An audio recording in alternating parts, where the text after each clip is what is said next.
मीरा पांडे रा लोगिन के प्रणाम करतानी।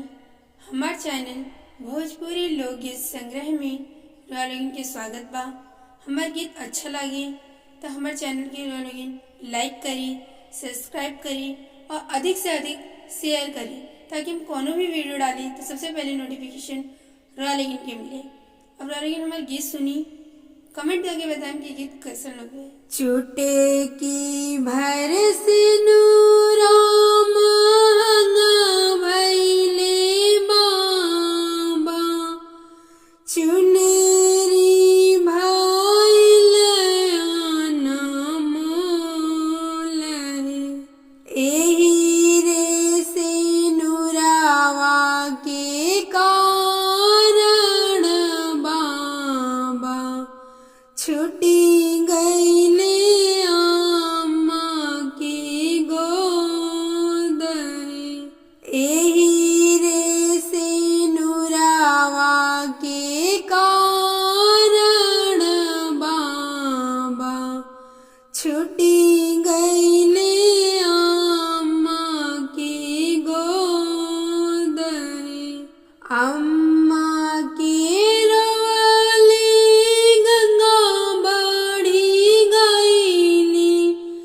बाबा की रोवले यमुना फफैली,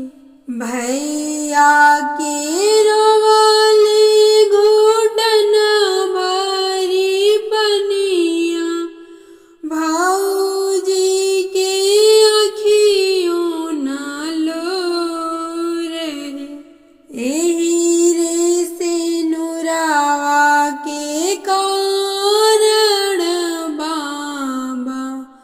छुटी गईले अम्मा के गोद एही रे सिनुरावा के कारण बाबा छुटी गईले अम्मा के गोद बाबा जे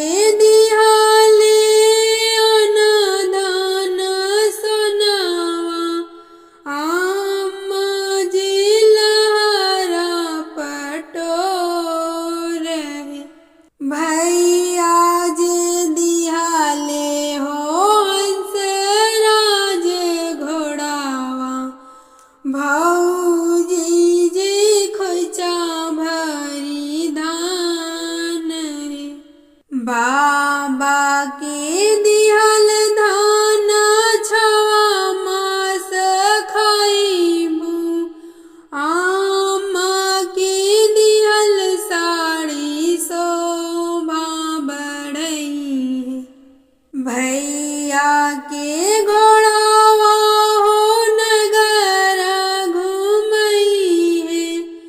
सुगंध बढ़े खोइचा धान एही रे सिनुरावा के कारण बाबा छुटी गईले अम्मा के गोद एही रे सिनुरावा के कारण बाबा छुटी गईले अम्मा के गोद अम्मा कहली बेटी नित उठी आई हा,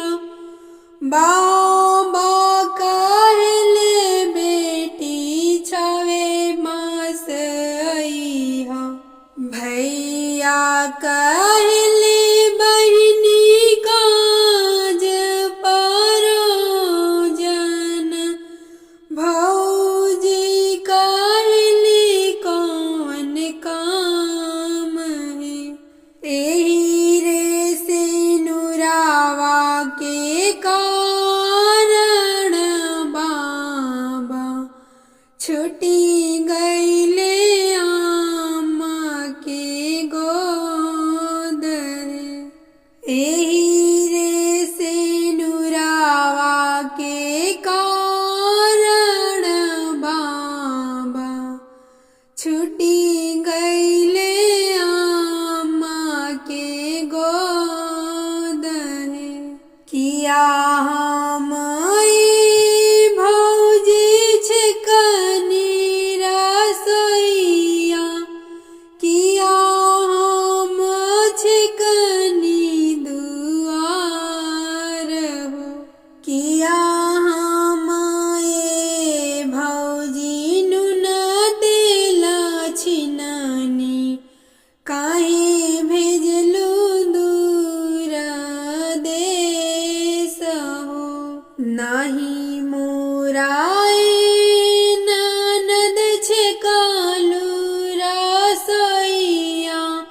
नहीं मोरा छकालू दुआर हो। डोलिया के पीछे पीछे भैया जे जाई है, बेटी हई घर के सिंगार हो। डोलिया के पीछे